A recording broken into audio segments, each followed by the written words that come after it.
Hi, everybody. I hope you had an amazing Shabbos. I'm praying for the whole world, and I hope you're praying with me. I'm sure you are. Today, our brain training class will be about Had I Known. Yeah, I'll tell you a few stories that will help you really seize the moment when you have an opportunity to do something amazing and do something to save the day.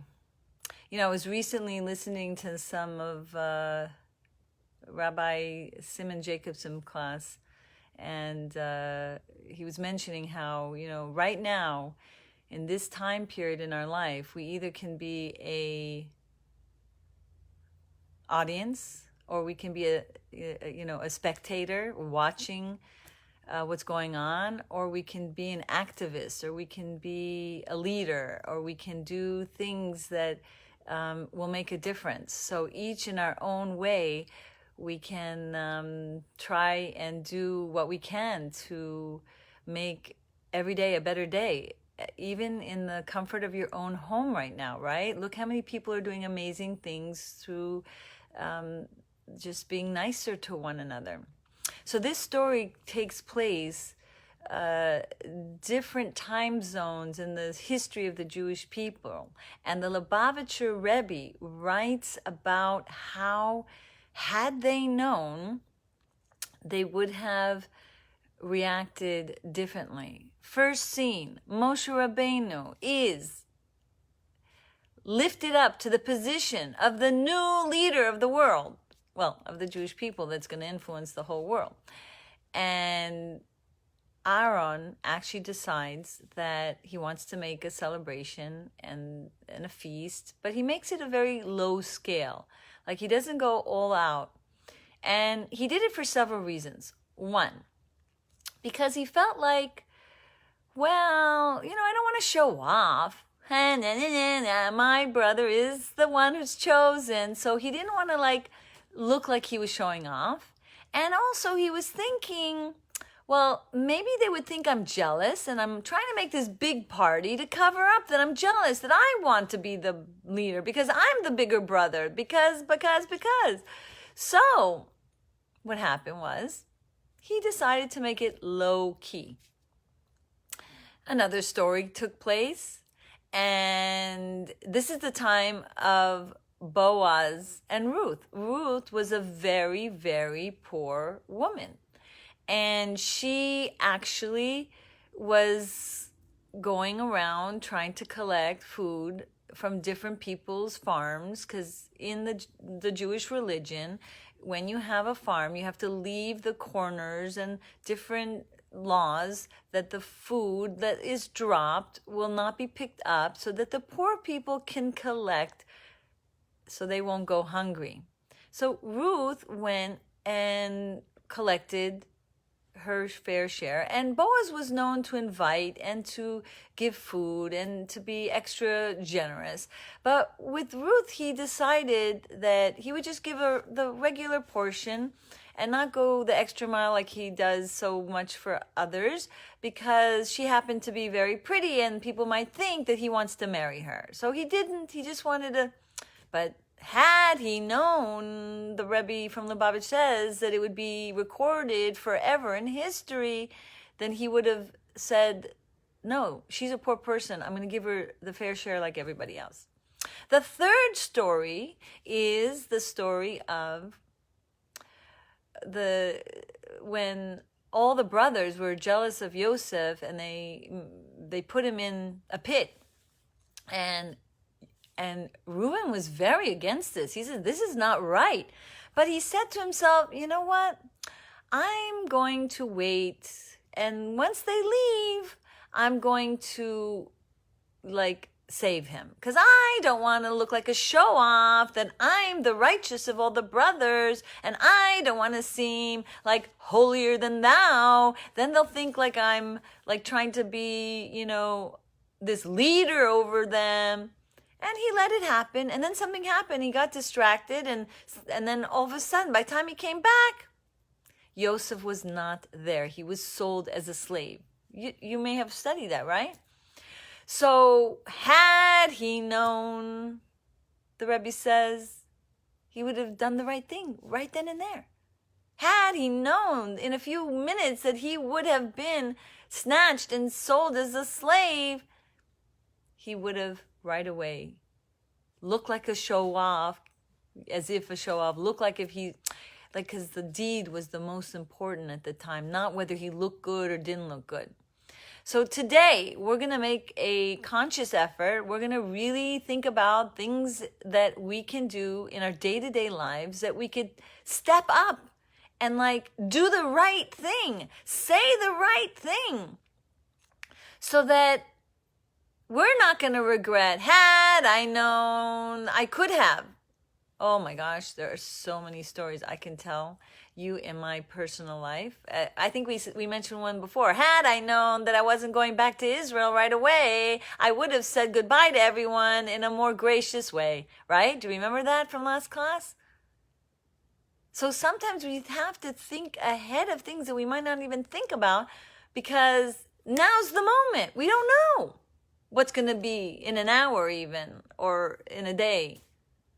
So while we're doing the right thing, though, we have to be very careful. And these are some other stories that are from our Torah that teaches us how our mind could be more careful to think about everything as we're deciding to take up a stand. And this is Eliyahu Hanavi's story. It was so powerful that almost every class I teach, I share this story. I put it also in my marriage book and in my relationship books, because it's very, very important as we're interacting with people when to step up and say the right thing and how to say it and with what tone of voice and what feeling in our face. Like if we're looking angry, remember, step out. It's not the right time, right? So this story is about Eliyahu Hanavi. And what happened was that he was very zealot. He was zealot for Hashem, meaning he was very passionate. He was very driven to get people to be aware of following Hashem. He loved Hashem so much. And he wanted to have other people have the experience of a connection and love of Hashem. But he was a bit forceful, a bit like a warrior, and like a really strong energy. And so much so that he had to hide from the people at one point. They were chasing him because they were very upset that he was critical of them. And he ran to Hashem, running. And he went to a mountain to hide. And, and at the mountain that he ended up, Hashem had caused this really big cracking sound, as if the rocks were cracking, like an earthquake shattering. And he's puzzled. And then there was a bat kol, a voice from Hashem, from Shemayim, from Hashem, from up in the heavens above, and saying, in this loud voice, you will not find me. And then all of a sudden, there was a big burst of fire, miraculously cracking sounds. And Hashem said, in this loud crack, you will not find me. And then, oh, hi everybody, I love those hearts. And then, all of a sudden, there was a wind, a whirlwind, really loud, deafening. Woo! And Hashem says, after that showdown of making that loud whirlwind of noise, there you will not find me. And then there was a still, soft voice. And Hashem said, there you will find me. Hashem was telling the lesson to Eliyahu Hanavi. You have to be careful. You can't be too showdown loud and so strong of a force that the people will not want to hear you. the energy will be so negative and so strong and so jolting. Have you ever been in a place where you just hear this like big sound and it's like your heart starts to beat and it's like, you know, research, as I think we said before, shows us when you hear a negative word, even if it's not so loud and not so jolting, it affects your brain chemicals. So when you're about to like influence someone and you want them to receive the message and you want them to hear your heart, as if your heart is speaking, not your mind, your heart, then from your heart to their heart, they'll be able to receive the message. That was what Hashem was telling Eliyahu HaNavi. Had you maybe listened more, had you been more understanding more, had you spoken with understanding and with softness, like the still soft voice, then they would have been able to listen. So sometimes when you're thinking, now's the moment, and if not now, when? But we have to think of how. And sometimes our Yetzer Hara tricks us to think that it has to be said now. That if not now, then I'm getting myself in a situation that will make it okay for them to keep behaving that way toward me or something of that order.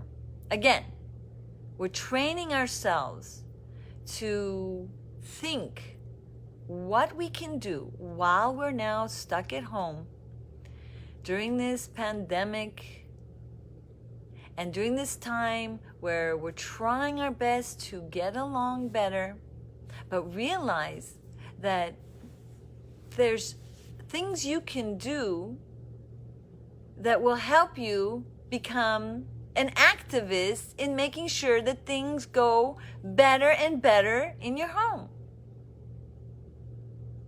So that you might think, like Yosef HaTzadik, when he was in the pit, and Reuven thought, I don't want to look like the brother that's like the holy one. Like, I want to look like, you know, we're all together. Otherwise, they're not going to like me, or they're going to...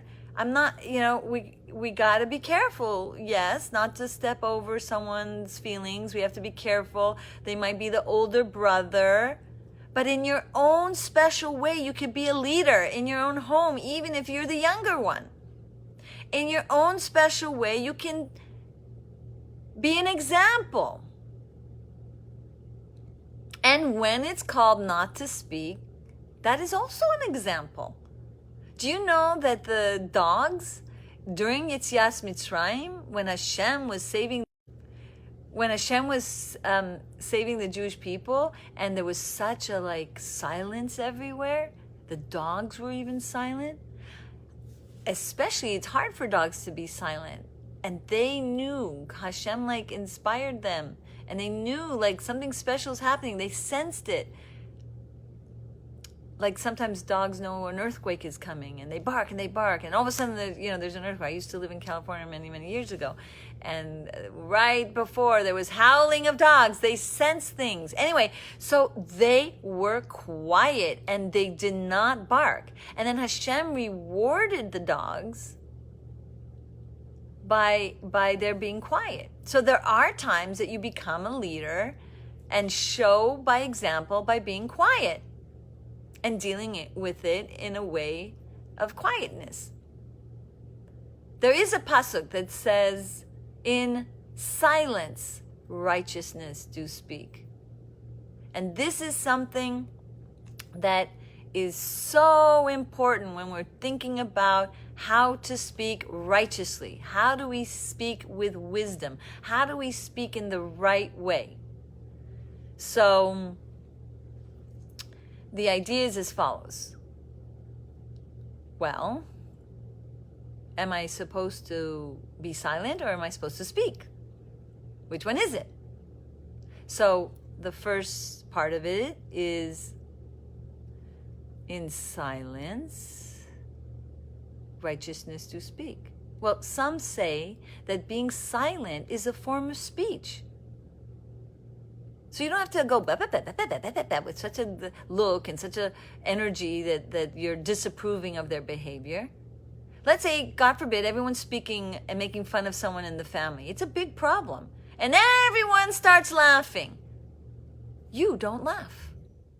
And you could have like a serious look, like that's not nice, even though you might feel uncomfortable to stand up for your brother and sister, because who knows the dynamics of your family. But at least don't laugh. At least look at it like this is not a right thing to do. At least they'll see that you're not part of the bullying in the family, or that you're not going to enjoy when other people make fun of each other. Right? So silence is a type of language. It's showing your righteousness. But there's another teaching to that pasuk. And that pasuk is, that sentence is, in order to speak righteously, in order to speak in a right way, you have to be silent for a couple minutes and think through the words you're about to say, or whether it's a proper thing to say. And then you may not say it because you spent that time in silence. You spent the time thinking before you speak. Remember, there was a whole class on that on the air element. You can look it on YouTube if you didn't participate in that class. So the idea is that the things we do have to be done in a way that we are not going to be passively a spectator and let things just happen. We have to be an activist. We have to do something about the wrong that's happening, but in a very smart and a beautiful neshama-like way. And sometimes it's not easy, but then silence. Don't approve of what they're doing. You're going to go back to school soon, and it happens all the time in school, right? Someone cracks a joke on one other student, ha, ha, ha, ha, and the whole class is laughing. And the teacher gets upset, and are you going to be a part of it or not? Do you know that after Eliyahu Hanavi was at this mountain, Hashem said, we need a new leader. We need a new Navi. And that was it. It's not like he was fired. Hashem loved him for everything he did. But Hashem realized that he wasn't doing it in the most appropriate way. Can you imagine? When I read this, I was like, wow, even someone like Eliyahu Hanavi. Or how about when Moshe Rabbeinu hit the stick, right? I hit the mountain with the stick. There was this mountain rock, and he hit the stick and he showed anger. And Hashem was like, "Why are you hitting the rock? I didn't tell you to hit the rock. That looks like you're angry." He got confused. The first time Hashem said to do that, and then the second time he didn't. And since when he went to the rock and the water didn't come out, he got frustrated, but he got maybe a bit confused and he hit the rock. But Hashem said, "You made it look like I'm angry. I'm not angry." So we learn even high souls, like the most incredible, humble, major players in the Jewish history, incredible heroes, leaders. We learn from their mistakes. We'll call it a mistake, but the messages are in the Torah to teach us what we can learn from the past. So right now, I want you to think about it when you are going to start interacting with your family members and when you're going to start going back to school. What are you going to do? Have this sentence, had I known. Because sometimes you can feel that right away. Like, Not like me after 8 years. And I'm like, ugh, had I known that I wasn't going back for 8 years. Sometimes it happens like right away. You didn't do something in the right way. And then you see the consequence. Something's wrong with the connection. So that's why it keeps, okay. So think about that question. Had I known, would you have behaved that way if in the end you found out that it was wrong, or that it was going to cause you to get in trouble, or is going to cause some other person to be really feeling very sad, and make a commitment today to train your brain to have this sentence in your mind. All right, so now we're going to take our arts and craft. We're going to take a paper, and we're going to take some pens, coloring markers, whatever you have that you like.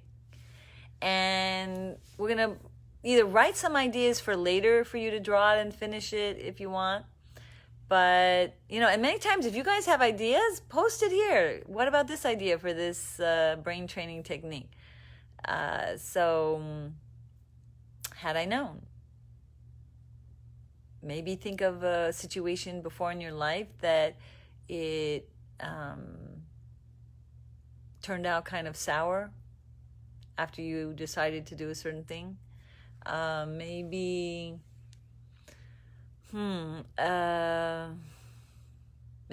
do one of the stories that we just talked about. Maybe Eliyahu Navi story, or maybe the Reuven and seeing the pit and like empty. Like what can you imagine how he felt? I can't even still imagine how he felt.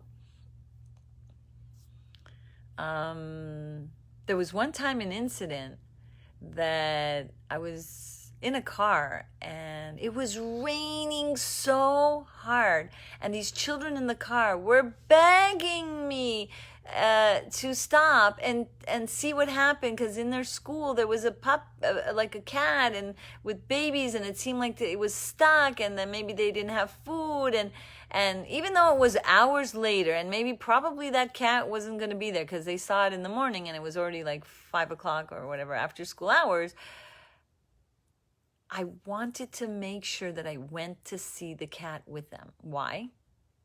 Because I wanted them to see what it is to be someone that cares about the sanctity of life. Just like Hashem teaches us, we have to care for the animals, right? So I went there, and trust me, I had just done my shadel really nicely, and it was really nice, and it was so pouring rain, and my Yitzhar didn't want to go because I didn't want to look, and I had to teach somewhere after, trust me, and there's all the reasons that I didn't want to do it, and plus I was rushing, and I wouldn't have had time to eat dinner before I was going to go speak. It was a whole story. But I said, who cares about how I'm going to look? Who cares if even I've missed dinner? This is an important time to show them a lesson how important it is to care about the sanctity of life, of these poor little baby kittens and the cat. So we went, and it did seem stuck because it was hidden in a way, and like kids don't understand how cats can jump in a blink of an eye, and so by miracle, while we were walking toward, it was a huge miracle, because otherwise I would have had to spend many more hours, but Hashem I felt like had rachamim on me because I was really late, and trust me, there was bumper to bumper traffic to go all around to that school. And when we went, I could see it clearly. It was the mother cat came back and jumped down where it was hidden, and the baby kittens were moving, and they were eating. And she was nursing them. So they were alive. So we have to sometimes think ahead. I don't want to. I can't. It's so many reasons why, blah, blah, blah. They'll live. They'll survive. Cats are always hanging around somewhere like that. Do you hear what I'm saying? Had I known, let's say I didn't do it, right? And then they would have all the time thought about that I don't care, whatever. It's the message sometimes. It's more important, even the deed itself. Of course, Hashem loves when we care about animals, but sometimes it's even the message that you care that's even more important than the deed itself. So, have your picture. Start just at least getting ideas. And if you want to share some ideas, you can share here. Wow. Hi. Oh, Roya. I think I left you a message that you're the winner. So I'll call you. Your family has been very, very, very diligent and every day participating. Kol hakavod, the Yagubian children. Okay. Love you all too. I'm just seeing if there's any questions. So, miss you all too. So the next time you're in a situation, like, you know, you're going to see this picture, hopefully, maybe on your wall. Had I known, like, that it's recorded for all of history or had I known, had I did this, it would have changed, like, someone's life, or it would have, you know, really created something so good, then I would have had more strength to fight my Yetzer Hara to do it, even if you have good reasons. Because Reuven had good reasons. He didn't want to look like a show-off, that he's the holier one. And so did Aaron, and so did Boaz. They all had very legitimate holy reasons. But had they known, they would have fought even those legitimate holy reasons and did the right thing, and not think about their ego or their self-image or, you know. You hear it. Oh, this is Yaakov. Thank you. I miss you too. I remember doing the brain training class in your house in Great Neck. Oh my gosh, it's been like a year or two since then. I think maybe even 3. So long ago. Baruch Hashem. So now, get on with the program. We're going to do the brain training through the mind movie. Some people call it a mind movie because it's like making a movie in your head, a video. So now, either we can recreate history and we can see a situation that maybe before you didn't stand up and do the right thing. And we create it. Like, now this time you're going to have the strength. Now this time you're going to fight your Yetzer Hara and do the right thing in a very calm and like very delicate way so that you won't hurt their feelings because or maybe see a video of yourself being silent and not responding to everyone else bullying or laughing, you know, at the family members right now. Pick what you think that you need most help in. So first we're going to get our body very relaxed, because as we take deep breaths and we close our eyes, we help our body become relaxed. And when our body is relaxed, our mind is more relaxed. And when our mind is more relaxed, then our brain can focus more on goals we want to attain. And then we create a pattern of future behaviors that we want to be able to attain. And so the future behavior right now is getting your mind to think in this way: had I known. And using that as like an inner voice to remind yourself to not be a spectator, to be an activist, to be a champion. Oh yeah, I recently saw something on champion on some chat. Oh, I wrote it down. And it goes like this. C for champion is courage. H is to be with a happy attitude. H is happy, A is attitude. M, motivate yourself to do the right thing. D, oh, P, from the words, from the letters champion. P, persevere. Don't give up, even though you may look like a fool. Like the Gemara says, better to look like a fool all your life than 1 second to be a fool up in Shemaim, that you miss the opportunity to do something so right and so important. My dear children,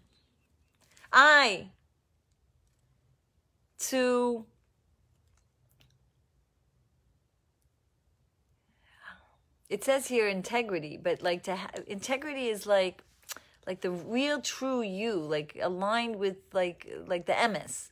That's someone who has integrity. They will do the right thing even though it's hard. And then optimistic. Constantly being, with like hopeful and positive that the things that you're going to do is going to make a difference. And N, a champion never gives up, because they realize that they're so needed.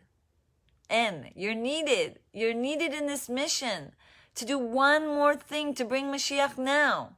So all the time, like, you want to be that champion. You want not to just be a spectator. You want to do what is right and to be a leader, even though sometimes it's not so easy. So you have the vision right now in your mind. A champion. A leader. Someone that says to themselves, I'm going to do the right thing because now I know. So see the vision of yourself in that situation, recreating the history of maybe something that past happened and behaving in the way that would have been like more champion-like. By training in your mind this type of strength, this inner strength to behave the appropriate and right way, you will more likely the next time be able to behave the way the movie is in your mind. Or you can see yourself in the future-like behavior that maybe it's never been easy for you. So practice in your mind having that strength. Because some people are like shy, some people are introverted, so like they don't want to stand up and say, this is not nice to do, or they don't want to like help someone that just got hurt because they're shy. So maybe they never had the strength to do what's right. And now in this brain training mind movie, you're becoming more capable of standing up for someone who was hurt, or making sure that it doesn't continue by you going with them in their someone, or or picking and bullying on someone. Yeah, in your family. It happens in the family too. You know how many of children who just feel so bullied by their other brothers and sisters? So let's stop. Let's make an effort if that's happening in your life. Whether you're the person that's being bullied, I guess try your best to see maybe an image of yourself, not letting them snuff out your light. Not let them like make you feel bad. Just feel bad for them that they don't know how to behave. And feel bad for them, and feel bad for everyone, because everyone is not born to be a tzaddik. Everyone has weaknesses. Everyone's fighting the Yetzer Hara. So let's all feel sorry for ourselves. No, I'm not trying to say that.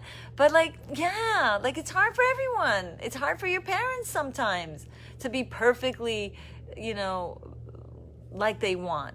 They lose their cool sometimes. They may raise their voice, or they may even say something that kind of embarrasses everyone. It happens to the best of parents.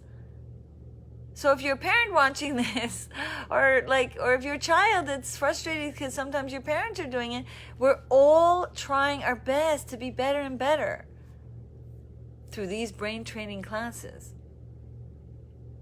I'm praying this inspires everyone to be the example, and so that everyone will be patient and tolerant of other people and their progress, and that we can get along better, even as we're all not perfect. Remember, I'm not 100% okay, and they're not 100% okay, and you can say that to yourself. Everyone is not 100% okay. Only the angels are 100% okay. And only maybe someone like a Gadol Hador, like a tzaddik, like the Lubavitcher Rebbe, or some Gadol that's been gifted with only a godly soul and has no Yetzer Hara. You see? Okay. So the how is brain training. You brain train day and night, even just 1 minute of visualizing and making that mind movie.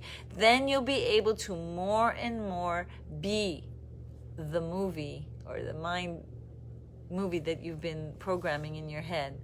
Have a blessed day, and we'll see you tomorrow.